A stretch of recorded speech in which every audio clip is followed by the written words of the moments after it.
And welcome back, everybody, to the TV show, a fully armed and operational TV show with Rhea Hughes back in the fold, along with Angelo and We're here to talk all things TV.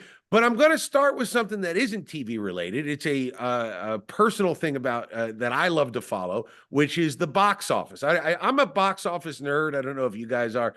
I like to read every Sunday how the weekend did. And I had been concerned of late because a lot of people had not been going to the movies. I love movie theaters. I don't want them to go away. And the last couple of weeks, the box office has been tremendous. Inside Out 2 is going to cross $1 billion. The Despicable Me 4 just came out. Over the holiday weekend, it was $150 million spent at the U.S. box office, which is amazing. Here's the rub. 92% of that money went to prequels or sequels. Original movies, 8% where it only went to original movies. One of them being the big flop, Kevin Costner's Horizon. Did not do well for him. Anyway, we keep talking about on this pod specifically how people, if you tell a good story, people will show up. People want to see original good stories. One thing I'm going to talk about later on is a movie called Ezra, which it was good. We'll talk, Angela. I really enjoyed it. I couldn't find it in the theater. It was 30 miles away, the closest one. I had to order it. People aren't going to see those movies. Why are they only seeing sequels and prequels? Is the market telling us that they want stuff that they're familiar with more than original stories? Rhea, what do you think on this? No, here's what I'll say about this, because I'm not a moviegoer, but my son is. And so my son has gone to see Inside Out, loved it.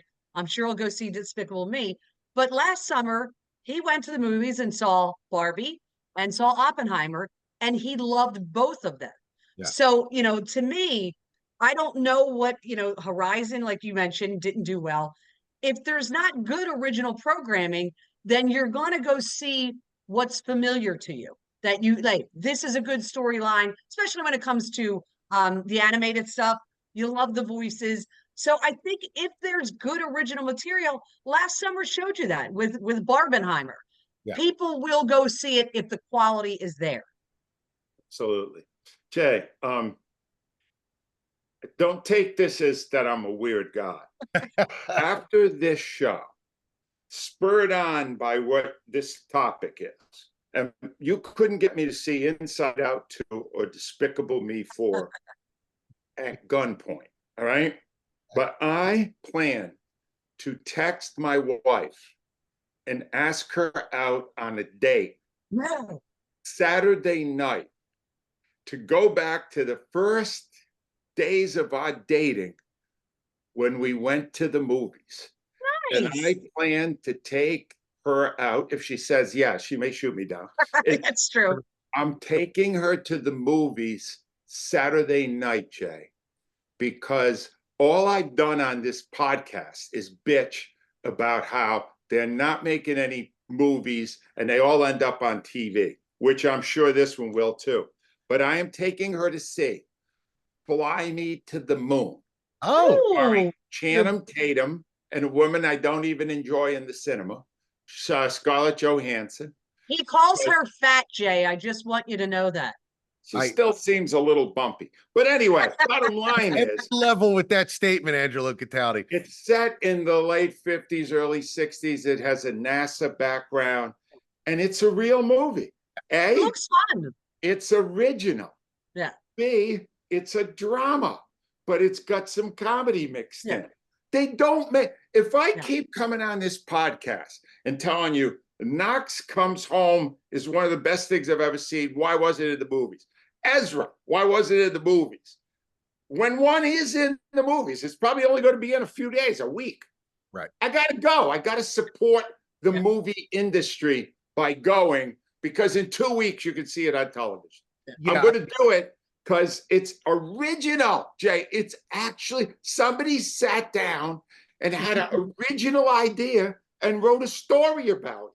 You know, it's funny, guys. I was sick all last week, and I was just, one of the things I did as my comfort food was I was watching old episodes of Siskel and Ebert.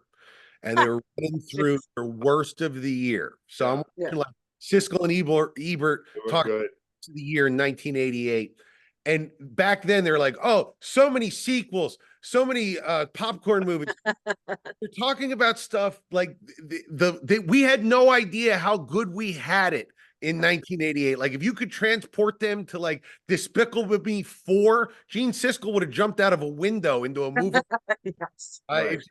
But I'm happy you're going to go see a movie. I hope that Gail says yes. I think you're ready to move. Throw dinner in as well. That may be a little entice No, her. if I throw dinner in, she's going to want action afterwards. I can't do all that. I'm an aging man, Rhea. I don't have that kind of stamina. So last week we talked about the Bear. Angelo and I had differing opinions on the Bear. And I think we suffered from not having you here as the tiebreaker, Rhea, and your insight is always appreciated. So I wanted to just have a little bit of time here, clear the lane, and let you do your work here. So what did you think of the Bear season 3? So I was very much disappointed in the first couple of episodes because I think what makes the Bear work is the ensemble cast. And episode 1 was all about Carmy, and I'm like, all right, like 10 minutes went by, 15. I'm going, oh, come on, give me Richie. I need Sid. I need Sugar. I need the crazy uncle. And I didn't get that. So I was a little disappointed. I only watched a couple episodes. I had to go out of town last week. So last night I sat down and I was watching episode 5, which I think so far is the one where I think, okay, finally it's getting good. It's getting to what I used to.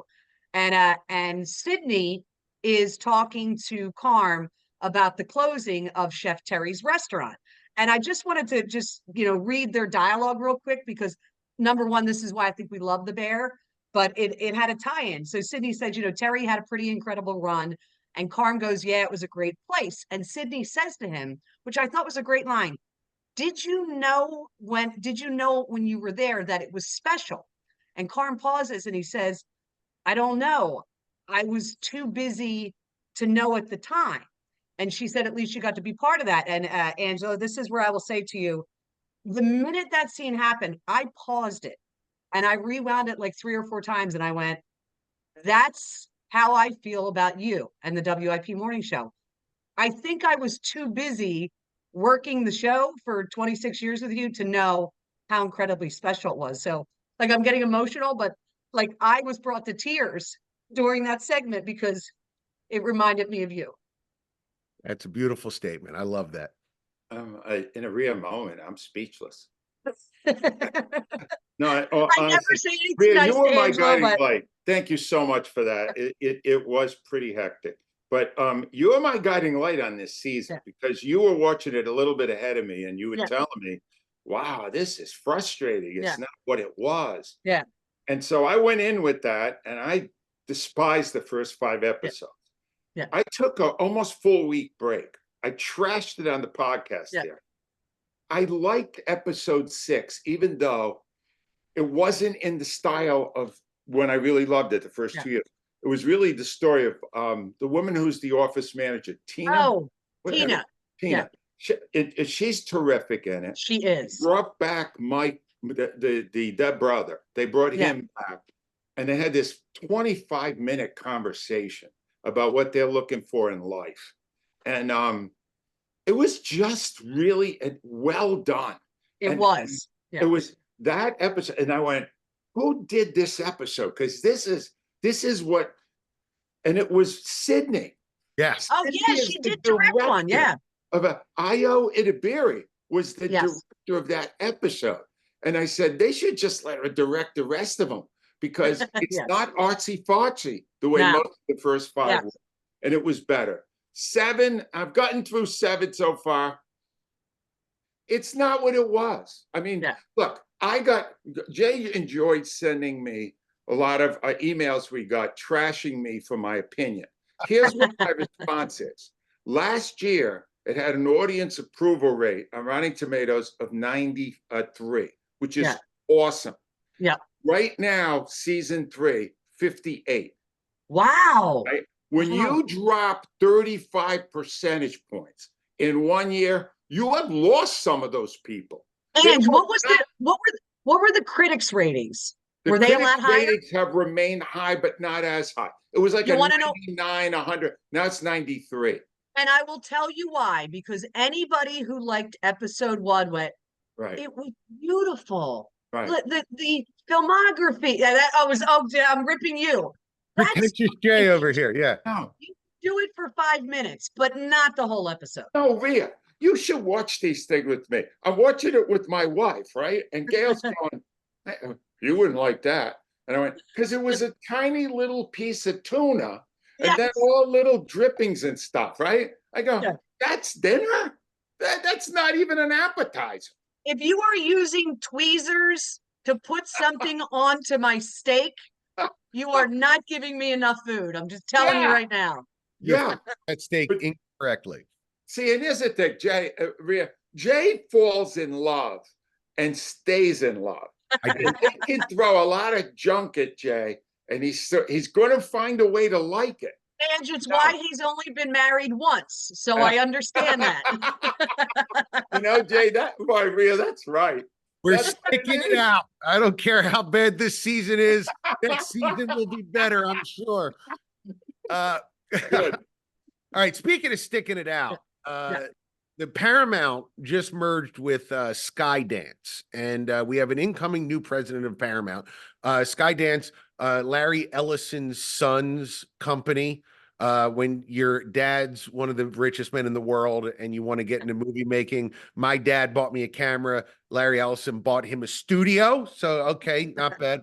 But the Jeff Shell, the new president of Paramount SkyDance, said something interesting in his intro to the world here, that he believes that linear television, old school broadcast over the air, sent out on cable, CBS, he said has decades of life in it. And it struck me as weird. You're laughing, Angela. That was my response too. I laughed. I was like, I don't know if CBS has 5 years left, let alone 20. People have been abandoning cable and network TV so much. How can CBS possibly last that long? Do you think he's just saying that because it's part of his job as a CEO, Angelo, or is it, does he believe this? CBS, ironically, all right, with there's kind of an overriding theme in today's podcast, and it's the lack of creativity, lack of new ideas. No network has fewer new ideas than CBS. If CBS has a show that works, FBI, that worked. All right, let's do another FBI in Vegas. Let's do another. And then they have like a whole night of FBI garbage, right? No, they come up with new ideas. The fact of the matter is, you got to the real point. Will the NFL still be there in 20 years? That's it. No, they will not, because this is what will happen. Eventually, there'll be more money in streaming than there is in network. And the minute there's $1 more on the table for the NFL, they will take the streaming deal. What you're watching right now is the transition to that. 20 years from now, the NFL will not be available on network television. No doubt in my mind. I will say one thing. I thought I read, and I meant to send it to you, but I was in Ohio, and but I saw something briefly that rabbit ears, the antennas, that sales of them have gone up.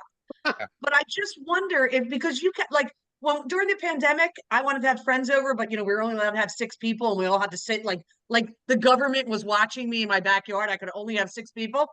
We put the TV in the backyard and put the rabbit ears up, and I got like 100 channels. Yeah. I was like, wow. So, and I was able to easily get the NFL. We all watched it. But, you're not going to get enough on there. But I think in terms of, a money thing for some people, they're like, hey, I'll go over to I'll get streaming from my friends and stuff like that. But broadcast, there's like one show I watch. And Angelo, it's because you recommend it. And I was happy to see they were renewed for a second season. Elsbeth. Yep. I think that show is fantastic. And it's so I go on my DirecTV, but I have all my stations. I've got CBS, NBC, and I go, and that's where I know I could watch it on streaming, but I kind of feel like it's old school. Yeah. So I go to the guide to look for it and I watch it. But, other than that, I don't watch local news anymore. I never watch nightly news. So I don't watch any of that stuff. So it's very few things. I watched 3. This made me go back a lot. Elsbeth is one, and it's basically Columbo, but with an interesting woman character as the detective. I watch Daily Show only on Mondays because I love Jon Stewart, and he's better than ever on Mondays on that show. He hasn't lost a thing. And when it's on, I watch Amazing Race because I really love that. That's my that's my favorite reality show. That's it. And all of those will be available at some point on streamers if you want to see them there. There's no, I used to watch everything. Jay, when you grew up, that's all you watched was a primetime network television, right? My favorite thing in the world, the only thing that made me feel better about going back to school was they would do specials about what the new shows on CBS and ABC were, and they were hosted by the stars of the existing shows. Those were the only, that was my Bible, was watching that and figuring out what was next. I'd be worried if I'm Paramount, like, you don't want your president coming in and going, hey, we're going to stick with this linear thing. It'd be like if the president of Ford came in and said, we think the Edsel has about 20 years left in it. I don't think it works out. One last thing before we move on to some of our regular segments. I saw a thing, and I just want to hit this real fast, from Rashida Jones, who was on Parks and Rec. And she had a theory as to why Parks and Rec got so good. And her theory was that people never found it when it was on the air. It stayed on long enough that they could do their own thing and fly under the radar. And it sort of formed them into this kind of quirky show that people found later on. And I want to ask two questions. One, Rhea, do you agree with that? And two, do you have a show that sort of flew under the radar when it was on that people really love now that you liked? Well, just, equate it to what we did at WIP. Big Daddy got away with everything because he was on overnight and he flew under the radar and the bosses were asleep. So that is true. If nobody's paying attention to you, you can do what you want and create an amazing show. There was a show that I loved, and I don't think it ever got any traction. And you guys all know it, News Radio. Remember, with Phil Hartman? Yeah. I looked it up. The reason, obviously after he was tragically murdered, they brought in John Lovitz. It went off the air. It was only on the air really strong for 4 years. They moved it 11 times. Oh. I love that show so much. I, would get the TV guy to go, where'd they put it now? That was a brilliant, brilliant show that didn't get any traction, but I just found it. I can watch it on Apple TV. So, you could, and it was, it was about a news radio in New York and all these quirky characters and all these great actors. But that got screwed because it was a great show, but never found a time slot. Jay, I'm so glad you brought this up because I have tried 3 times to binge Parks and Rec, and I have not been able to get through the first season. And the reason why I know is that it wasn't that good in the first season. It grew into something better the more shows they did. Yeah. I'm going to try what I did with Succession. I'm going to start at like the 3rd season. Yes. Right. And then if it's good, I'll fill in the rest later. But I've had a bunch of, do you realize Seinfeld was a bomb the first year? Yeah. Seinfeld was not a successful show. Cheers did not get big numbers right away. St. Elsewhere, which is one of the greatest dramas in the TV history, almost got canceled in the first year. No, and My So-Called Life, everybody likes to talk about that. It was such a great show. One season.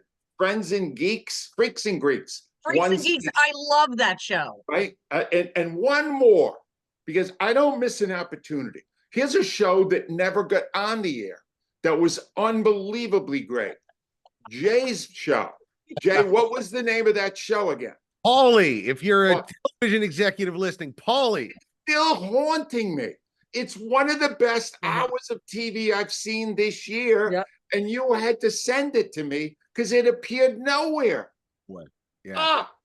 The greatest artists toil in obscurity. It's so good, Jay. It's so good. Paulie, somebody do something. Well, you know who might be able to do something? Our wonderful sponsor, Steven Siegel. He might hear this and decide to sponsor a season of Paulie. But if he doesn't, that's fine because he sponsors us. I know you guys have worked with him for years and years. And one thing I know about Angelo if he doesn't like somebody or thinks he's a fraud, he calls it out pretty quick. If he calls it as he sees them, sometimes to his own detriment. No, So in my book, I lost a $500,000 client Yes, he because did. I didn't like the way he handled things, right? This was never an issue with Steven. And I'll tell you why. Because in an industry where you don't know who you can trust, he wins your trust immediately and he's honest. And Rhea knows that better. Guys, Yeah. Rhea, when we go into a jewelry store, we don't know what we're looking at. But No, you never know. do. Like, I have a lot of brothers, and whenever they would occasionally get engaged, I always had to take them. They're like, you have to come with me. Number Yeah. one, we don't know what we're looking at. And number two, like, you got to help me with the jeweler. You know how many people I've sent in the past 10 years, 15 couples who've gotten engaged there. They loved it. They got the engagement ring, then they got the wedding band. I finally got to see the beautiful necklace that the girlfriend, Clark's girlfriend, got, that he picked her up a couple weeks ago. And when we went in there, they said, deal with Clark. This is his first experience as an almost 15-year-old. And they literally treated him like he was an adult. He filled out an account. And I was like, this girlfriend is going to be so lucky coming here, because they just took great care of him. Great quality. His people are amazing. You will love it. That's great. The other corner of 8th and Walnut, I'm starting to think this thing with your son and the girl is getting a little serious. All right, they're 15. Okay. I got married at 20. Sometimes it happens. If Clark gets married at 20, I will take him away to a foreign country. It's not happening. Check him out, Steven Singer Jewelers. I hate stevensinger.com. go to you click right on the link here in the podcast app. Just scroll down. It's in every description. And we're happy to have Steven on board. We're even happier to have Rhea Hughes back to do her British and teen segment. Rhea, what do you have for us this week? So this is kind of weird, because I actually reviewed this before and I did not give it a very favorable review. It was called D.I. Ray on Amazon Prime. I cannot pronounce her name, but it's the actress who Bend It Like Beckham, Priya. I don't really know how to pronounce her name, but it's the actress from Bend It Like Beckham. I also think she was on ER at some point, but she's really good. I thought I didn't get the relationship. Like, she played a detective working on a case, but I didn't get the relationship between her and her fiance. I watched like 3 episodes and I was like, I don't like it. I'm in the airport last week and I'm like, oh my God, I need something to watch on my flight, where I'm going. So I look and I go, oh, season 2 of D.I. Ray is out. Maybe it got better on season 2. So I clicked it on and I started watching it. And it was a continuation kind of season 1. And I went, I never watched the last 2. I went back. There's an amazing twist in it. It got me hooked on season 2. Here's the funny part. So she's a detective, solving cases in Birmingham, England. She's very good. She's got some good people around her. There's a little bit of tragedy. But last night, while I'm watching the Phillies game, Les Bowen texted me. And Les Bowen and I were on the same flight to London. When we went over, he and his wife were going over for the Phillies game. He loves British shows. Texted me last night. Hey, the second season, I'm a little disappointed in the second season of D.I. Ray. Nothing but misery for the protagonist. It gets old. So I figured I'd throw in Les Bowen's thing. It does. It's a good show. She's a good actress. She's got good people around her. They've got to lighten her up a little bit, but I have to say, because I started to enjoy season 2, I went back and finished season 1. So I give it a better recommendation than I did the first time around. And where is it, Rhea? It's on Amazon Prime, BritBox. Ray, by the way, is played by Parminder Nagra. And the Les Bowen was a beat reporter at the Daily News who covered the Eagles for a long time. Yes, he did. That sounds great, Rhea. It sounds like something to check out. Yeah. And I'll say that the idea of a late twist, like sort of making everything better, I do love that. I think my theory is that next season on The Bear, just to bring it back, I think they're going to make a lot of people reevaluate season 3 because they were conceived together. I think season 4 is going to be what makes season 3 a lot better, even though I really like season 3. That's my theory on the just had to throw Good that. try, Jay. Sorry. And did you watch anything with Clark this week? He actually watched something with his father and Beverly Hills Cop Axel F. And yeah, so Clark had obviously now had never seen the previous ones, you know, with why am I blanking? Eddie Murphy. Eddie Murphy, God. It's been so long since he's had a massive hit, I forgot his name. Clark thought it was hysterical. He thought it was fun, goofy. And you know, his father had obviously seen all the previous ones. He enjoyed it. It's and they brought back a bunch of people. The audiences liked it a lot better than the critics have. 80% to 66, but he thought 66 was high for critics when it comes to this kind of sequel, because normally they're like, oh, this is terrible. So methinks the critics liked it better, but they're like, oh, I have to be, you know, fancy and I can't. So basically the story is Axel reconnects with his daughter. Clark said they never really tell you why they disconnected, and they uncover a massive conspiracy at the Beverly Hills Police Department. And I will not give because I don't know where the twist is because I haven't seen it yet. The bad guy will surprise you. It's an actor who normally does not play bad guys, and people universally love him. But Clark thought it was a boatload of fun. He also loved the soundtrack, so liked it a lot. And a lot of guys came back. Judge Reinhold is back in it. Paul Reiser's in it. So Clark gives it 2 thumbs up. And I just want Judge Reinhold. Jay, how long since we've seen Judge Reinhold? I know. There's a reason for that. Have you seen how he's aged? My God. Has he really? So if you look it up, John Astin, who was 35 in the original movie, when you're 35 but you look 50, you look 50 the rest of your life. He looks identical to how he looked, even though he's in his 70s. Eddie Murphy looks great. Paul Reiser looks great. Judge Reinhold looks like someone made a sculpture of him out of and left it in the sun. He looks like a melting monster person. I'm sorry. I don't mean to attack someone's physical, but I just look at. I'm sorry, Judge Reinhold. It's hard to look at. Hopefully he's not watching this. He's melting. He doesn't look great. In Jay's defense, he is not aged well. I will say that. I looked up the cast. I really enjoyed it as well, Rhea. It's really good. You know, Eddie Murphy has not lost his fastball when he wants to still throw. And somebody who never lost his fastball, Angelo Cataldi. All right. First of all, I will tell you, I've already given it an early review. I will reiterate the very best thing that is currently streaming on television is Presumed Innocent. It is absolutely fantastic. It's on Apple. I have now gotten, they're giving me 1 episode a week. I've gotten through 6. It is phenomenal. Jake Gyllenhaal is amazingly great in it. Wow. And even equally great is his real life brother-in-law. All right. His real life brother-in-law, Peter Skarsgård, is married to Jake Gyllenhaal's, to Maggie. And they are arch enemies. And he's this smug, he's such a great villain. It is the best thing on TV. But here's the thing I'm going to recommend that's new. And it's not, it did appear for 1 season on Netflix prior to this, but I didn't watch it and I didn't want to watch it. But I am back after 20 years. Wow. Re-addicted to The Mole. Oh my God. The Mole is a great show. And you want to twist, here's what they did to make it great again. The original Mole, very first season, Anderson Cooper. Yeah. Okay. At his best. All this other great stuff he's done over, that was his greatest role.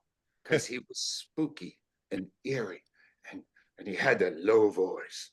No, what will they do when they get inside the castle? You know, that kind of stuff. And it was just great. They found a guy that is his doppelganger. His name is Ari Shapiro. Looks like him, talks like him, and has the same vibe. They basically recast who was Anderson Cooper, and it's great. And here's the twist. I binged 8 of these episodes in 2 days. because I wanted to see who the mole was. It's basically 12 people and they go away, and one of them is there to sabotage the other 11, and they have to figure out who it was, and they eliminate him every week. And what made it so great, I got to the end. I'm binging I'm even fast forwarding a little. I can't wait to see the moment. I get to the end of the 8th episode. They binged me all 8. Tune in on July 12th. They binged all but the finale. And you know what, Jay? It works. Yeah. It's a great way to binge. Get you right near the finish line, interrupt us. Yeah. It's a really good show, The Mole. You will enjoy it. There's also an incredibly hot girl on the show that uses all of her feminine wiles to manipulate the others. Included, she's got one guy hanging all over for like 3 episodes. That guy is just, it's great. It's really good. It's reality TV at its best in a genre that was once one of the best genres, The Mole. The Mole. Netflix. My wife gives it a high recommendation as well. And I'm going to end out by giving Angelo Cataldi a high recommendation because he recommended Ezra last week. I watched it. It is fantastic.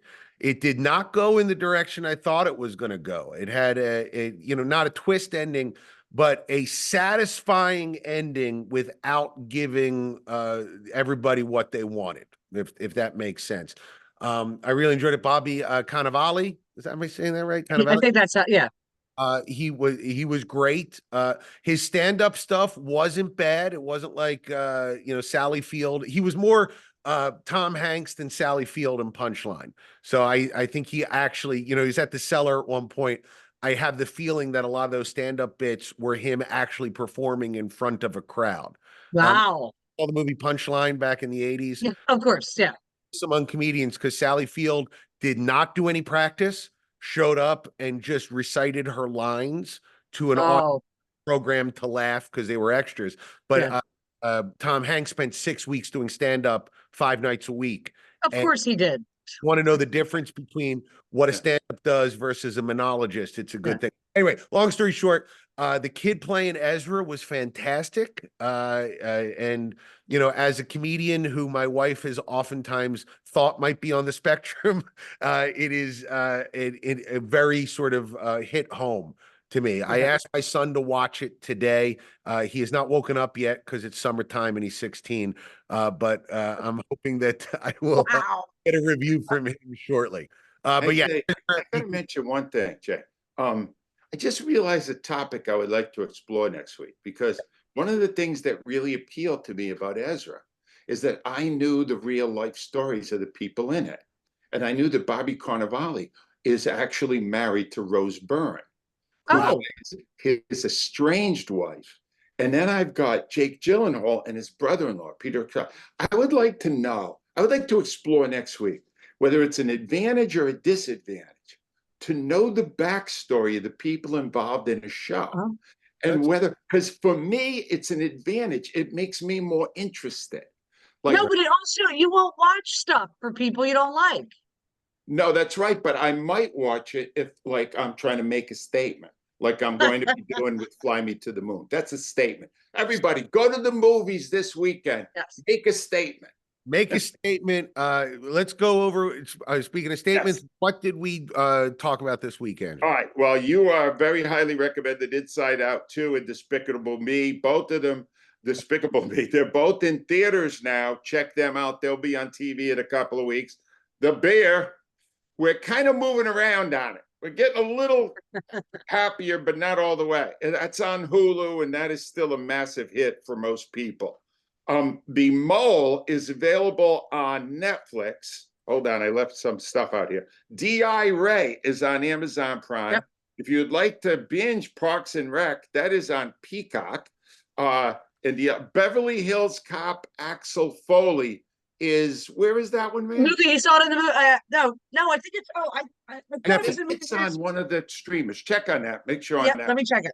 No, Ezra, by the way, I mentioned last week when I recommended Ezra, it is now on demand, and you can rent it for $5.99. So it's a good idea to wait. Did you pay the full $19.99, Jay? I paid the full $24.99, so Wow. I own it. I like to own it so that my son can watch and we can have it and return to it. So It is on Netflix. It is also on Netflix. So Yes. check out all that stuff, and also check out the best thing on TV right now, Presumed Innocent. That's on Apple Plus. and you can check out Angelo Cataldi's book Loud if you want to hear about Angelo. $500,000 client because he didn't like the way he handled things. You go to angelocatali.com or amazon.com. Jay, just so we're clear, Angelo didn't lose $500,000. No, the station. I didn't lose a penny. I want to make that very clear. One other thing I wanted to say about the book: all topics are available for discussion. All topics available. AngeloCatali.com, Amazon.com. Audible. No Rhea up in the corner there. If you want to hear Angelo speak it in his own words, you go to IHateStevenSinger.com if you want to visit our wonderful sponsor. If you want to send us fan mail, if you disliked anything we did, you love everything that we did, click on the button right there in the app and you can send it to us. We read everything you send. Also, if you're Judge Reinhold and you're listening, I'm so sorry. I didn't mean to be mean to you, Judge Reinhold. It just came out of me. I'm sure you're a wonderful person and your skincare routine is your own business. You guys, we love having you. Please come back next week. We're always growing thanks to you. See you guys later.